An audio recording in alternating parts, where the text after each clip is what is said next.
सहनौ भुनक्तु सह वीर्यं करवावहै तेजस्विनावधीतमस्तु मा विद्विषावहै। ॐ शान्ति शान्ति शान्तिः।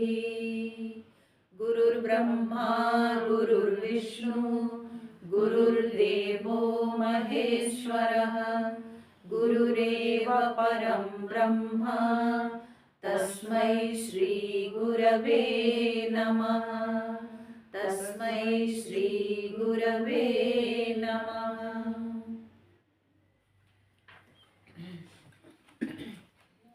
आज हम लोग पाठ करेंगे 14 नंबर से। भज गोविंदम भज गोविंदम गोविंदम भज मूढ़मते संप्राप्ते सन्निहिते काले नहि नहि रक्षति डुकृङ्करणे जटिलो मुण्डीलुञ्छितकेशः काषायाम्बरबहुकृतवेषः पश्यन्नपि च न पश्यति मूढः उदरनिमित्तं बहुकृतवेषः भज गोविन्दं भज गोविन्दं गोविन्दं भज मूढमते अङ्गं गलितं परितं मुण्डं दशनविहीनं जातं तुण्डं वृद्धो याति गृहीत्वा दण्डं तदपि न मुञ्चति आशापिण्डं भज गोविन्दं भज गोविन्दं गोविन्दं भज मूढमते अग्रे वह्निः पृष्ठे भानु रात्रौ चिबुकसमर्पितजानु करतलभिक्षस्तरुतलवास तदपि न मुञ्चति आशापाश भज गोविन्दं भज गोविन्दं गोविन्दं भज मूढमते। तो हम लोग ये जो भज गोविंदम ग्रंथ का अध्ययन कर रहे हैं, जो संसारी मनुष्यों का जो संसार के प्रति आकर्षण, उस आकर्षण को देखकर आदिगुरु शंकराचार्य जी का मन कहीं ना कहीं बहुत अशांत हुआ है, जिस कारण से उन्होंने सारे संसारी मनुष्यों को ध्यान में रख करके इस भजगोविंदम ग्रंथ की रचना किए हैं या इन श्लोकों का उच्चारण उन्होंने किया। तो इसी क्रम में अभी संसारी केवल मात्र गृहस्थों की बात नहीं, यहाँ पर कई बार ऐसे होता है कि संसार में कुछ ऐसे भी होते हैं लोग जो कि सन्यासी के जैसे ढोंग करते हैं, पर मन उनका सन्यास में स्थिर नहीं है। और ऐसे लोग जो कि वेशभूषा तो बदल देते हैं, जो कि बड़े कठिन तपस्या करते हैं, पर उनके मन में जो आशा कामना वो समाप्त नहीं हुई है। तो ऐसे लोगों को ध्यान में रखकर शंकराचार्य जी यहाँ पर उनकी एक प्रकार से जो है क्या कहते हैं, उन सबको भी कैसे इस आशा कामना से ऊपर उठना चाहिए, उनके लिए यह उपदेश है।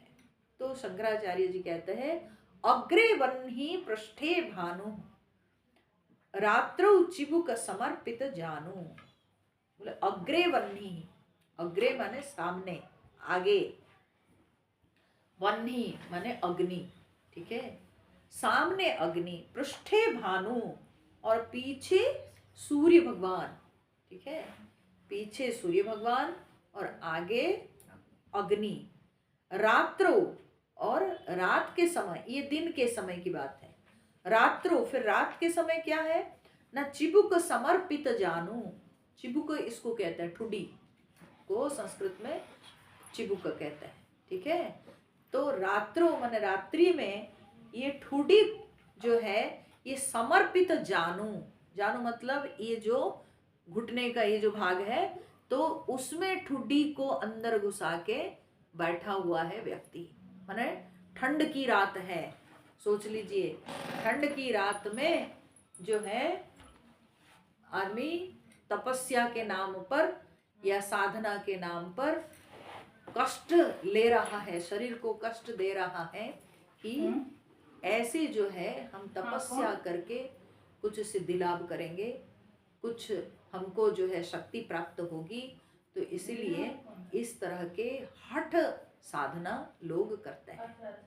तो दिन के समय भयानक माने भयंकर धूप में सामने आग जला के और पीछे जो है सूर्य भगवान, ऐसे जो है तपस्या दिन के समय, और रात्रि काल में क्या है ना, ठंड में अपने खुले बदन में बैठते हैं, अपनी ठुड्डी को दोनों घुटनों के अंदर सटा करके बैठते हैं। रात्रो चिबुक समर्पित जानू, करतल भिक्ष तरुतल वास, करतल भिक्ष और फिर खाने के लिए क्या ना, करतल भिक्ष मात्र जो है मुट्ठी भर के अन्न ग्रहण करते हैं। भिक्षा कितने ग्रहण करते हैं ना, मुट्ठी भर के, करतल इसको कहते हैं तलक, ठीक है, ये है तलक, ये है करतल और इसको कहते हैं कर पृष्ठ, कर मतलब हाथ, ये हाथ के ये तल है, तलवा है, ठीक है, और ये जो है हाथ के पीठ भाग, इसको पृष्ठ कहते हैं,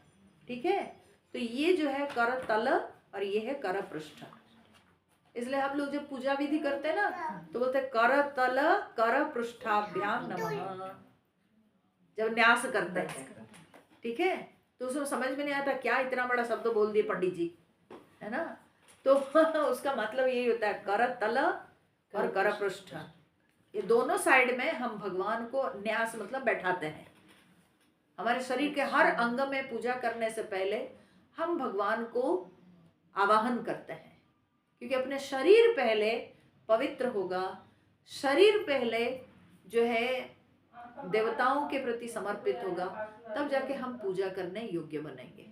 तो इसलिए ये शरीर में सबसे पहले हम भगवान को बुलाकर बैठाते हैं विभिन्न जो है भाग में, ठीक है। तो मस्तक पर भी, चोटी में भी, कपाल में भी, नाक में भी, मुंह में भी, सब जगह प्रार्थना में हम लोग पुकारते हैं। ऐसे करन्यास होता है। तो करन्यास मतलब क्या है ना, हाथ जो कि प्रयोग करते हैं हम पूजा में, ये सबसे अधिक हाथ यूज होता है, तो इसलिए करन्यास। तो करन्यास में हर उंगलियों में हम भगवान को स्मरण करते हैं और बैठाते हैं, ठीक है।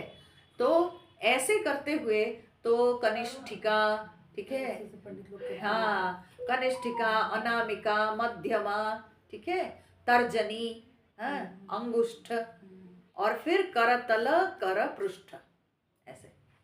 तो ये होता है, तो इसको इसलिए कहते हैं कर तल, ठीक है। ये तल हुआ, ये कर के पीछे भाग, इसको कर पृष्ठ कहता है। समझ में आया शब्द?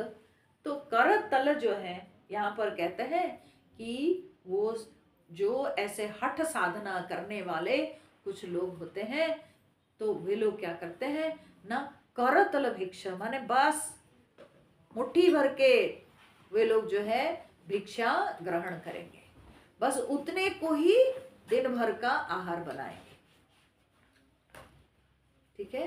करतल भिक्षा का। फिर तरुतल वासः, तरुतल मतलब पेड़ के नीचे रहना।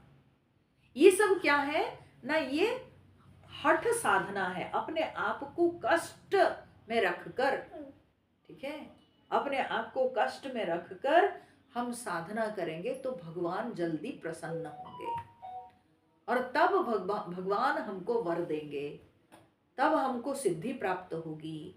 ठीक है, तो यहाँ पर शंकराचार्य जी ऐसे लोगों को क्रिटिसाइज कर रहे हैं, कहते हैं ये सब तो करते हैं लेकिन अपने आशा मरी नहीं, तदपि न मुंचति आशा पाशः, फिर भी आशा पाश जो है ये न मुंचति, ये छूटता नहीं, आशा पाश में हम सब बंधे हुए हैं।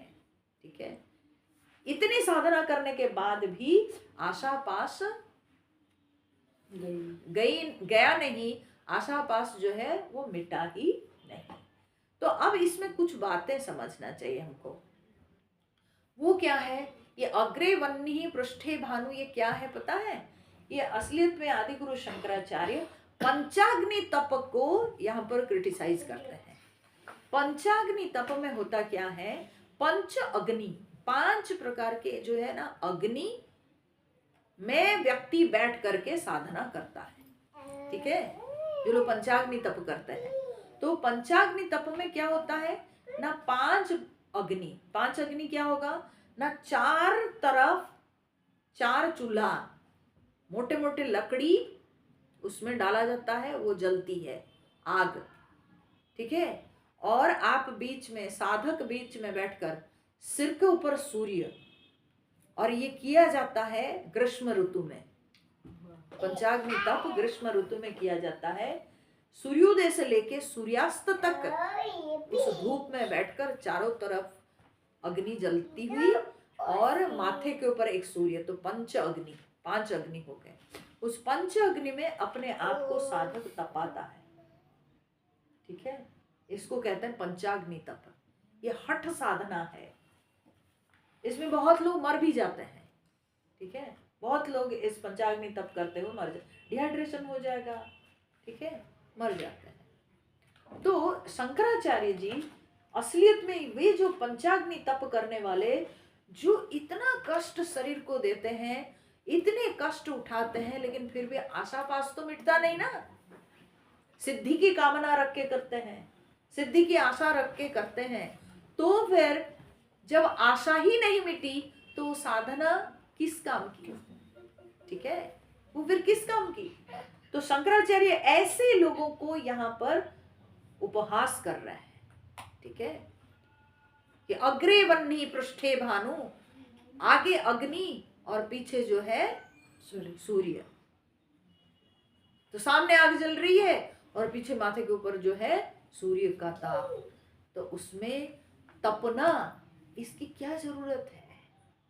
ठीक है, क्योंकि जो आशा वो आपके मन में बैठी हुई है, तो मन को शिक्षित करना चाहिए, मन को शिक्षित करना चाहिए।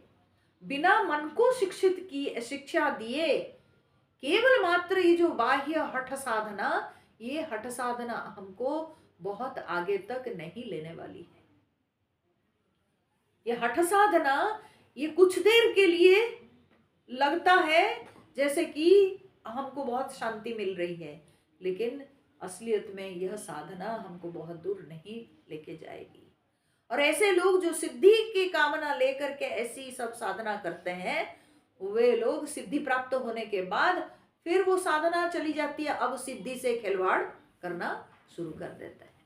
ठीक है, विभिन्न प्रकार के वे लोग अपने सिद्धि की शक्ति दिखाते रहते हैं लोगों को, और बस उसी से उनकी जीविका चलती है। अब तो वे अपनी सिद्धि को जीविका के लिए प्रयोग करते हैं। तो क्या हुआ कि आपने हठ के साथ आपने कुछ साधना तो की, लेकिन उसके बाद आशा तो मिटी नहीं। क्यों? क्योंकि मन को हम शिक्षित नहीं किए थे। प्रकृति में यह है कि आप जब जो प्राकृतिक, हमारे शरीर की जो प्राकृतिक क्रियाएं हैं, जो प्राकृतिक चेष्टाएं हैं, उन प्राकृतिक चेष्टाओं को अगर आप रोक के रखोगे, आप अगर अपने शरीर को, इंद्रियों को अगर आप दमन करोगे, निश्चित रूप से आपको कुछ फल मिलेगा, जिसको हम कुछ सिद्धि बोलते हैं। निश्चित रूप से आपको कुछ फल मिलेगा, क्योंकि आपने एक प्राकृतिक कार्य को रोक दिया है। तो इसीलिए वो जो आपने कुछ समय के लिए दमन करके आप एक साधना किए, उसके फलस्वरूप आपको कुछ तो शक्ति प्राप्त होगी। ठीक है, ये होता ही है। तो आप जब अपने बॉडी को, अपने इंद्रियों को, you have tamed your body, आप उसको जो है अपने अधीन किए, अपने वश में किए, तो तब उस इंद्रिय में बैठे हुए जो देवता हैं वे आपको कुछ स्पेशल पावर देते हैं। ठीक है, आपको वो तो प्राप्त हो जाएगा, परंतु हरिओम। तो लेकिन यहाँ पर क्या है कि शंकराचार्य यहाँ पर जो कहते हैं, जो सूचित करते हैं, वो यह है कि तदपि न मुंचति आशा पाशः, फिर भी आशा पाश नहीं मिटता है। ये सबसे दुख की बात है। तो इसमें सीखने वाली बात क्या है? इसमें सीखने वाली बात है कि दो शब्द हैं, एक है दमन, दूसरा है संयम। ठीक है, एक है दमन और दूसरा है संयम। दमन का अर्थ क्या होता है? दमन का अर्थ होता है जब आप हठपूर्वक अपनी इंद्रियों को रोकते हैं, हठपूर्वक आप अपने इंद्रियों को बांधते हैं, उसको दमन कहा जाता है। बलपूर्वक आप अपने इंद्रियों को रोक कर रखते हैं। तो जब आप बलपूर्वक अपनी इंद्रियों को रोक कर रखिएगा, तो उससे आपको निश्चित रूप से कुछ शक्ति मिलेगी, कुछ फल प्राप्त होगा। लेकिन वो फल से कभी मन की अस्थिरता दूर नहीं होती है, उस फल से कभी संसार बंधन छूटता नहीं है, संसार बंधन मिटता नहीं है, बल्कि वो हमको और अधिक संसार में बांधता है। ठीक है, तो इसलिए यहाँ पर एक जो दूसरा शब्द है वो ज्यादा प्रयुज्य है। वो क्या है? न संयम। तो संयम क्या है? संयम है कि जहां पर हम अपने अपने मन को शिक्षित करते हैं, हम अपने मन को संस्कारित करते हैं, हम अपने मन को आध्यात्मिक शिक्षा देकर, शास्त्रीय ज्ञान देकर हम अपने मन को शिक्षित करते हैं, संस्कारित करते हैं, जिससे कि जब ये मन संसार से विड्रॉ कर जाता है तो इतने कष्ट उठाने की कोई जरूरत ही नहीं है। ठीक है, तो हमारी सनातन संस्कृति में संयम का महत्व है, दमन का महत्व नहीं है। हो सकता है कि टेम्पररी पीरियड के लिए, इनिशियल स्टेज में, साधना के प्रारंभिक समय में कुछ कहा जाता है दमन, थोड़ा बहुत अभ्यास करने के लिए, जैसे कि मौन रखना, वो दमन है।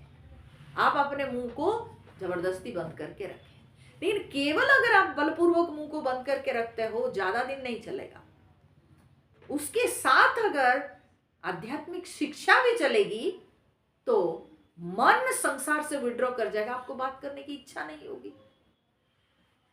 ये डिफरेंस है दमन और संयम में। जब व्यक्ति संयम में आता है तो उसका मन जगत से विड्रॉ कर जाता है, मन लौट आता है।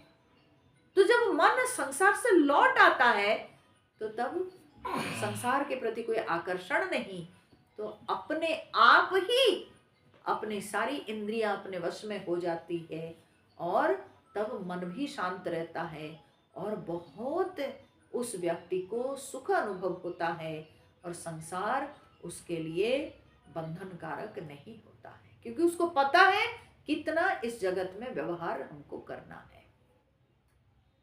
लेकिन दमन हमको बहुत दूर नहीं ले के जाता है।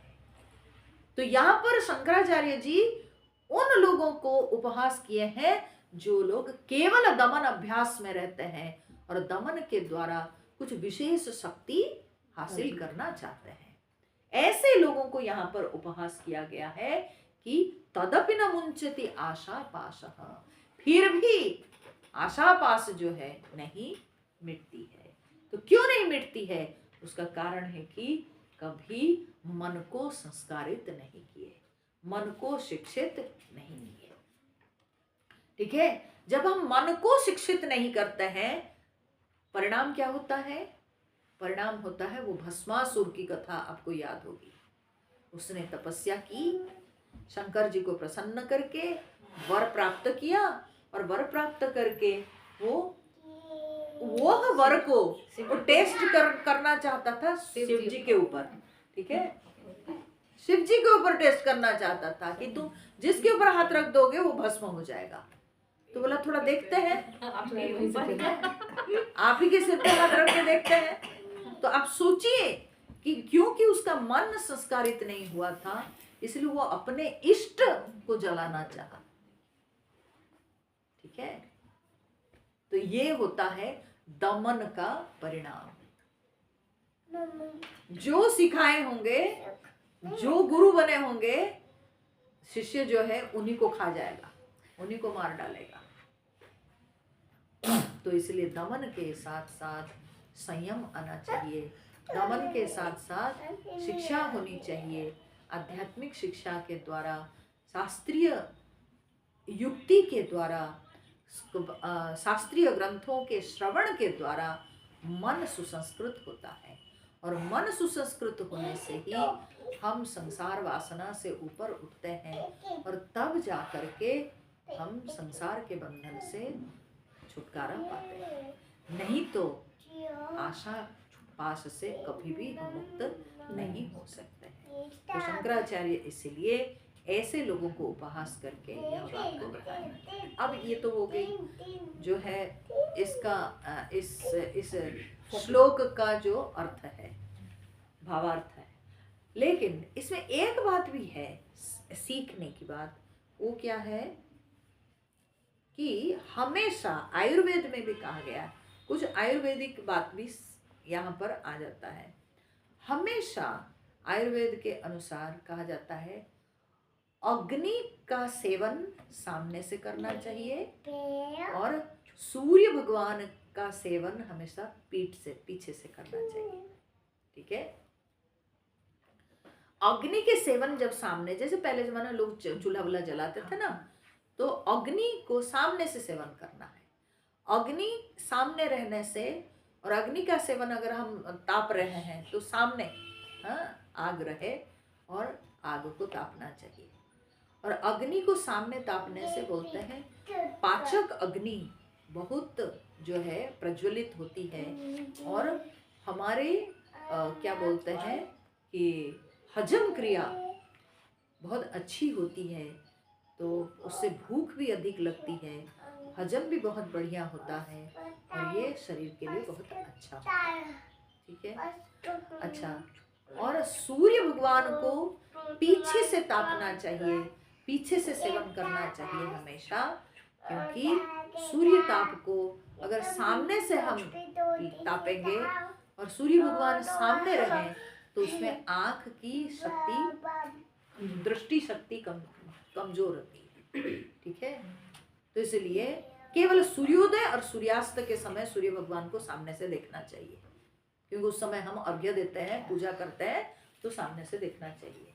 इसके अलावे दूसरे समय में सूर्य भगवान को पीठ पीछे रखना चाहिए। ठीक है, तो पीठ पीछे ही सूर्य ताप का सेवन करना चाहिए।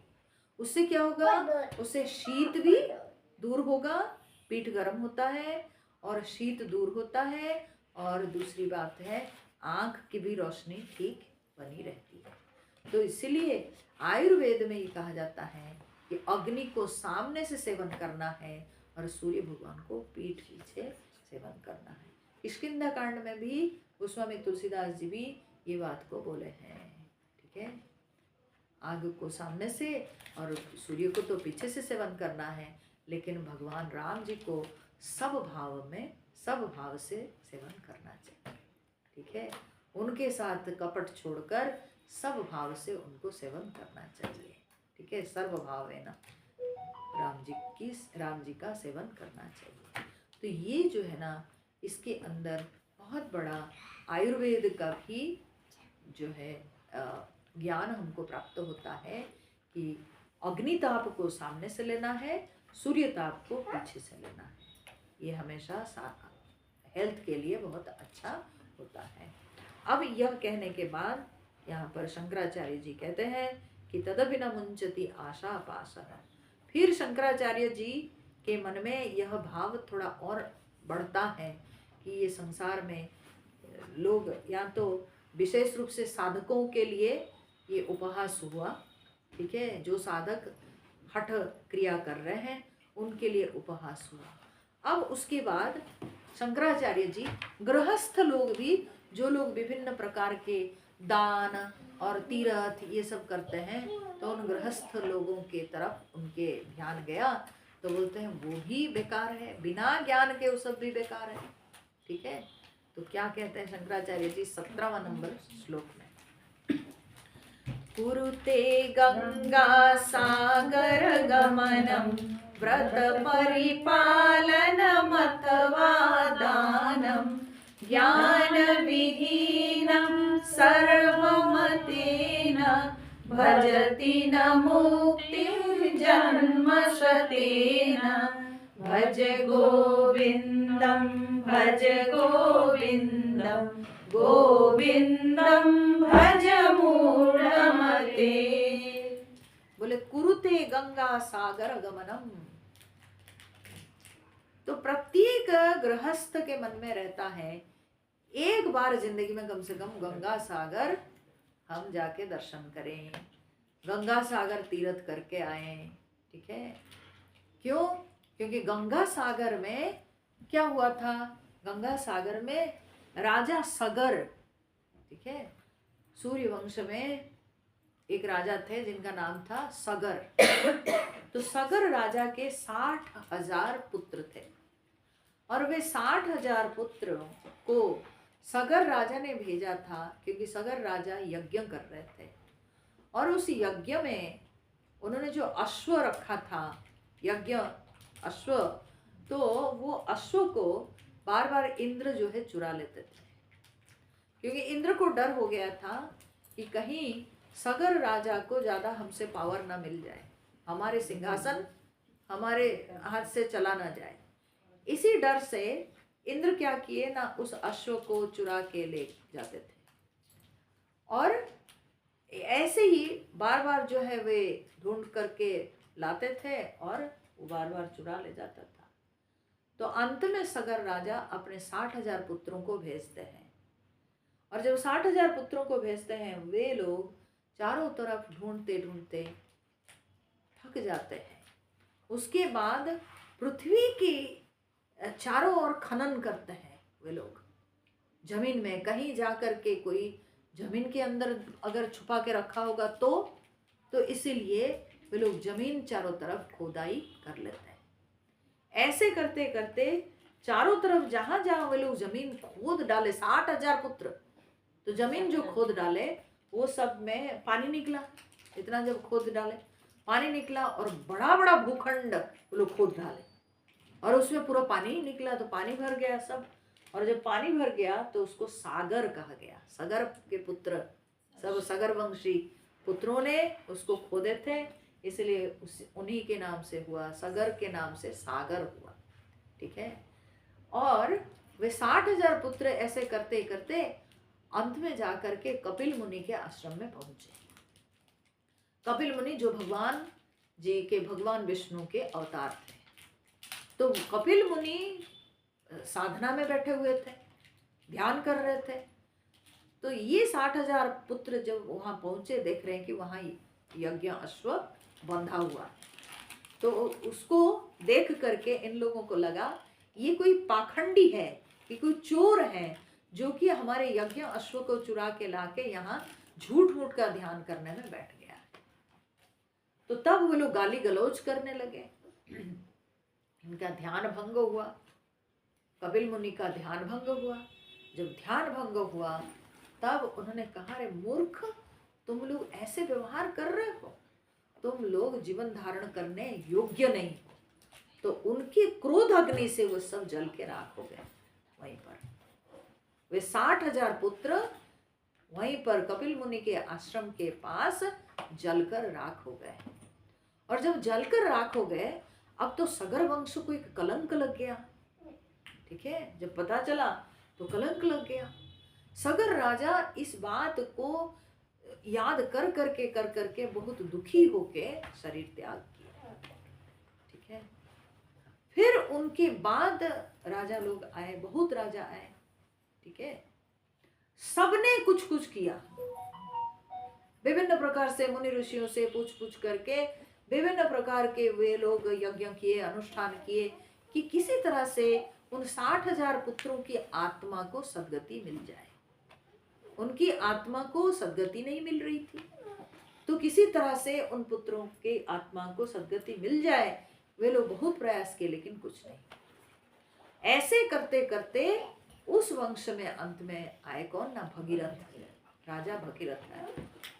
तो भगीरथ ने जाकर तपस्या की हिमालय में, और करके वे शंकर भगवान को प्रसन्न किए। और फिर शंकर भगवान ने कहा कि तुम गंगा को आवाहन करो और गंगा उतरेगी, तब गंगा प्रवाहित होके जाएगी, और तब गंगा के जल जब उनके राख के ऊपर बहेगा, तब जा करके उन सब की आत्मा की सद्गति होगी। तो राजा भगीरथ इस तरह से उन्होंने जो है तपस्या करके गंगा माँ को धरती पर अवतरित किए। और फिर वो भी गंगा जी के धार को कौन सहन कर सकता है? पृथ्वी तो बोली मैं नहीं सहन कर सकती, मैं तो 9 टुकड़े में बट जाऊंगी। वो धार जब वो तो स्वर्ग में बहने वाली नदी, वो जब उतरेगी मैं उनके धार को नहीं सहन कर सकती।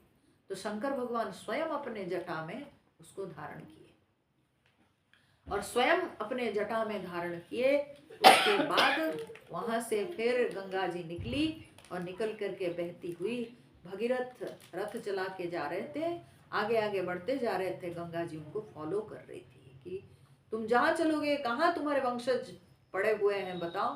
तो जहाँ जहाँ भगीरथ जा रहे थे उसी तरह से गंगा जी उनको फॉलो कर रहे थे। ऐसे करते हुए जा करके भगीरथ पहुँचे गंगा सागर के निकट।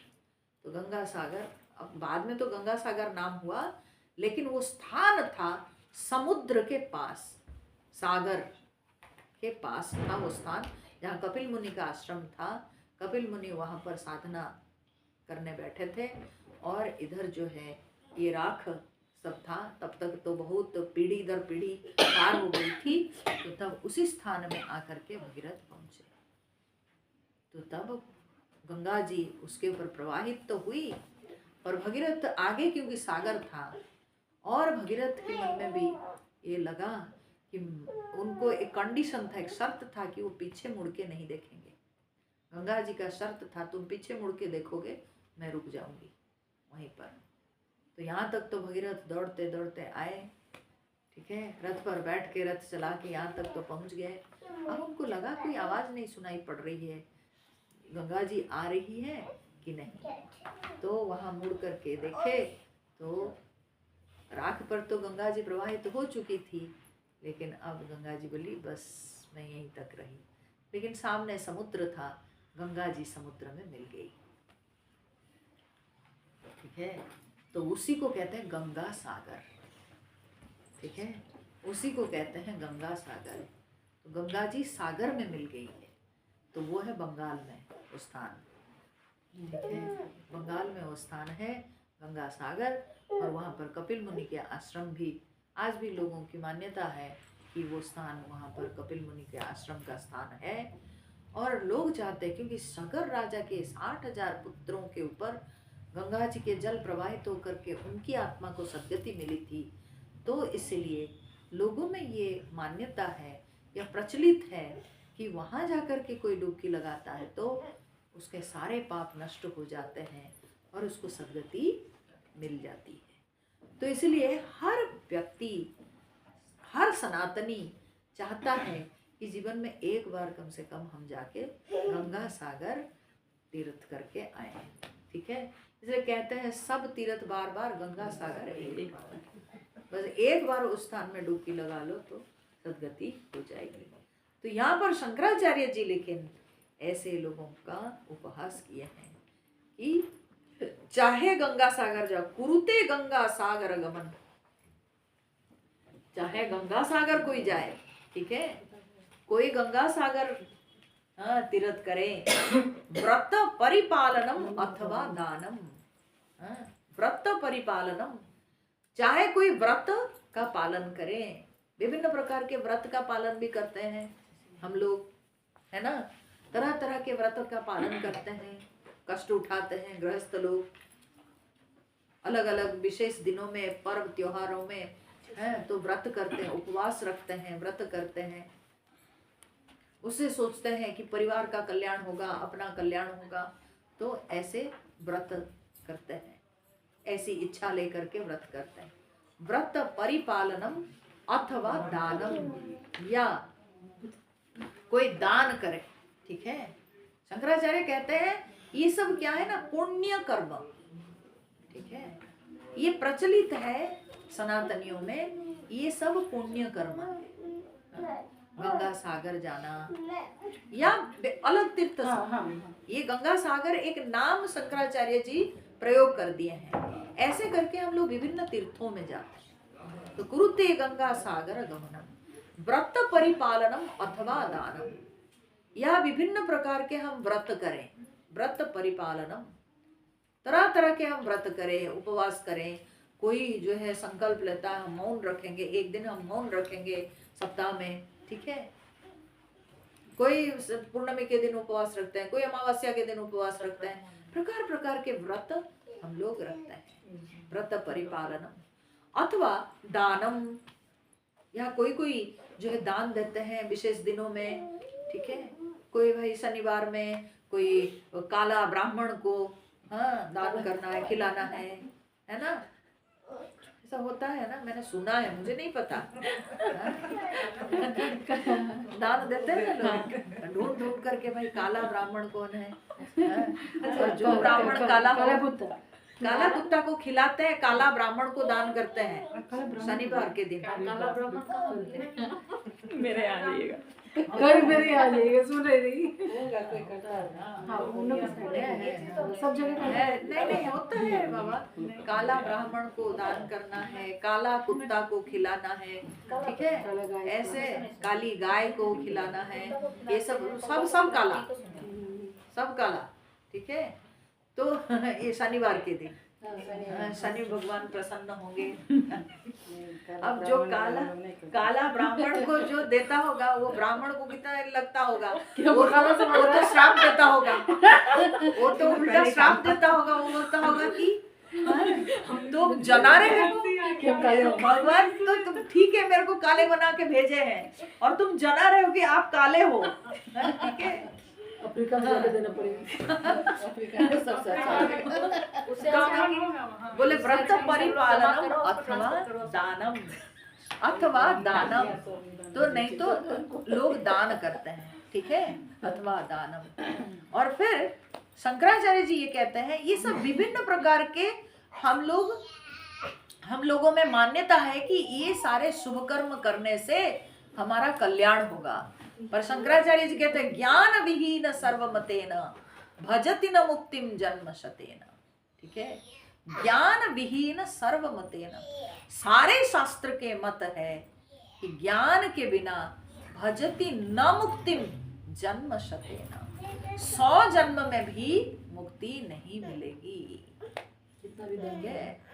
कितना भी दान करो, पुण्य करो, तीर्थ करो, जो भी करो, लेकिन जब तक ज्ञान नहीं होता है, जब तक हृदय में ज्ञान का उदय नहीं होता है, ज्ञान रूपी सूर्य उदय जब तक नहीं होता है, तो अंधकार नहीं मिटता है। अंधकार नहीं मिटेगा, अज्ञान अंधकार नहीं मिटेगा, तो कदापि ये जीव की मुक्ति होगी ही नहीं। तो इसीलिए मुक्ति के लिए एक ही रास्ता है, वो है ज्ञान, ठीक है। भगवान गीता में कहते हैं ज्ञानाग्नि दग्ध कर्माणम तमाहु पंडितम बुधाः, ज्ञान अग्नि दग्ध कर्माणम, सारे कर्म के बंधन ज्ञान के अग्नि से जल जाता है, ठीक है। तो बिना अग्नि ज्ञानाग्नि को प्रज्वलित किए, और यहाँ पर ज्ञान माने क्या है, क्यों, ज्ञान के तो हमारे पास कमी नहीं है, हम बहुत पढ़े हैं, बहुत डिग्री हासिल किए हैं। बोले नहीं, यहाँ जो ज्ञान की बात है वो है पराविद्या, वो है यथार्थ ज्ञान, और वो है कि आत्मज्ञान। ठीक है, अपने आप को जानना। ज्ञान विहीन सर्वमतेन भजति न मुक्तिम जन्म शतेन। शास्त्र कहता है ज्ञानेन एव तु कैवल्यम, ज्ञान से ही कैवल्य की प्राप्ति होती है, परमात्मा की प्राप्ति होती है। चाहे हम कितने भी तीर्थ जाएं, कितने मंदिर जाएं, कितने हम व्रत करें, परमात्मा नहीं मिलते हैं बाहर, परमात्मा तो हमारे अंदर है। ठीक है, हम लोग गाते हैं ना, मंदिर मंदिर मूरत तेरी, फिर भी ना देखी सूरत तेरी। ठीक है, तो कितने हम मंदिर जाते हैं, कितने तीर्थ करते हैं, लेकिन फिर भी भगवान मिलेंगे अपने हृदय में ही। भगवान अपने हृदय में ही मिलेंगे, और वो भी तब होगा जब हम ज्ञान में पुष्ट हो जाएंगे।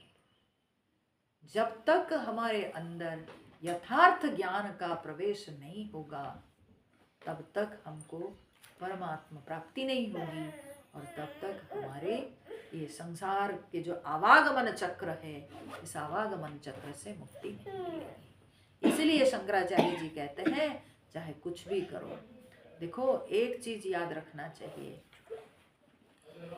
फिर से मैं दो शब्द बोलूंगी, एक होता है त्याग, एक होता है वैराग्य। ठीक है, एक होता है त्याग, एक होता है वैराग्य। त्याग क्या होता है? आप उपवास किए, एक दिन आप खाना नहीं खाए, छोड़ दिए, ये त्याग है। ठीक है ना, ये त्याग है। आप एक दिन के लिए 10 रुपया त्याग कर दिए, दे दिए, भिखारी को दे दिए, दान कर दिए, उससे कुछ नहीं होता है, उससे कुछ नहीं होता है। आप अपनी खुशी के लिए तो कर दिए, लेकिन उसमें कोई खास फल नहीं मिलता है। वो क्षणिक है, क्षणिक समय के लिए आपको अच्छा लगेगा, लेकिन असली मायने में अगर हमको कोई ऊपर उठाएगा तो वो है वैराग्य। वैराग्य का अर्थ क्या होता है कि विगत राग, हमारे धन से राग खत्म हो जाए। 10 रुपया भिखारी को देने से हमारा राग थोड़ी खत्म हो रहा है। ठीक है, हम कुत्ते को खिला देने से हमारा राग थोड़ी खत्म हो जा रहा है, नहीं हो जा रहा है। वो त्याग हुआ, वो वैराग्य नहीं है। तो जब तक विराग नहीं आएगा तब तक मुक्ति नहीं। ठीक है, केवल त्याग मात्र से मुक्ति नहीं। तो त्याग और विराग में अंतर है। त्याग केवल शारीरिक प्रक्रिया है, पर विराग जो है वो बौद्धिक प्रक्रिया है। क्योंकि हम कन्विंस्ड हो जाते हैं कि ये जगत के वस्तु विषय सब अनित्य है, और इन अनित्य वस्तुओं के चक्कर में नहीं रहना, इन अनित्य वस्तुओं के पीछे भागना नहीं। इसको कहते हैं वैराग्य, इसको कहते हैं वैराग्य। और जब तक ये वैराग्य अंदर से उत्पन्न नहीं हुआ है, ठीक है, तो हम चाहे गंगा सागर जाएं, चाहे व्रत करें, चाहे दान करें, चाहे जो भी जितने सारे ये सब हाँ सो कॉल्ड शुभ कर्म हम करते हैं। शुभ कर्म करने से देखिए क्या होता है, शुभ कर्म करने से आपको फल मिलेगा। तो क्या फल नहीं मिलेगा? बोले हाँ मिलेगा, जरूर मिलेगा, क्यों नहीं मिलेगा। कर्म ये जो है, ये संसार में हम कर्म करने के लिए आए हैं, और जो कर्म करेंगे हमको फल मिलेगा। पाप कर्म, अगर अशुभ कर्म करेंगे तो फल पाप, अशुभ कर्म करेंगे या गर्हित कर्म करेंगे तो हमको पाप मिलेगा। ठीक है, और शुभ कर्म करेंगे तो पुण्य मिलेगा। वेरी गुड, पुण्य मिल गया। तो फिर क्या करोगे पुण्य को लेकर के? हम क्या सोचते हैं कि बहुत पुण्य कमा लेंगे तो हमारे लिए बढ़िया, हमारा तो कल्याण हुआ। बोले कोई कल्याण नहीं है, कोई कल्याण नहीं है। पुण्य कर्म करके फिर से संसार में तो आना ही पड़ेगा। जन्म तो लेना पड़ेगा। आवागमन चक्र से मुक्ति नहीं मिलती है। अगर आवागमन चक्र से हम मुक्त होना चाहते हैं, उसके लिए केवल ज्ञान से जब मन में वैराग्य आ जाता है कि जगत अनित्य है, वृथा है, माया है, तो इस माया जगत की ओर झांकना नहीं, मुड़ के देखना नहीं। ऐसे जब अंदर से वैराग्य उत्पन्न होता है तो इसी जन्म में मुक्ति, तब आवागमन चक्र से मुक्ति मिलती है। नहीं तो शुभ कर्म करके आप पुण्य कमाएंगे तो पुण्य कमाने से क्या होगा, आपको हो सकता है कि उस पुण्य के कारण आपको कुछ ना कुछ जो है फल मिल जाएगा। क्या मिलेगा ना, हो सकता है आप धनी के घर में जन्म लोगे। और मालिक इस्लामी धर्म में जो 72 गुण मिलती है, ऐसा कुछ धारणा लगा है रही 72 थी। गुण मिलेगी, जैसा कितना मुझे फर्क नहीं करता है। पता। हाँ, तो इसलिए क्या है कि बिना ज्ञान के कभी मुक्ति नहीं मिलती। तो ज्ञान बहुत आवश्यक है। ये संसार के आवागमन चक्र से मुक्त होने के लिए ज्ञान चाहिए, और वो ज्ञान भी ये भौतिक ज्ञान नहीं, वो ज्ञान है यथार्थ ज्ञान, वो ज्ञान है आध्यात्मिक ज्ञान, वो ज्ञान है आत्मज्ञान। अपने आप को जाने बिना मुक्ति नहीं मिलेगी। तो इसलिए आदि गुरु शंकराचार्य यहाँ कहते हैं, ज्ञान विहीन सर्वमतेन भजति न मुक्तिम जन्म शतेन। ठीक है, स्वप्न की दुनिया से मुक्त होने के लिए जागृत होना पड़ेगा। ठीक है, जागृत होना पड़ेगा। उठ जाग मुसाफिर भोर भयो, अब रैन कहाँ जो सोबत है। ठीक है, जो सोबत है वो खोबत है, जो जागत है सो पावत है।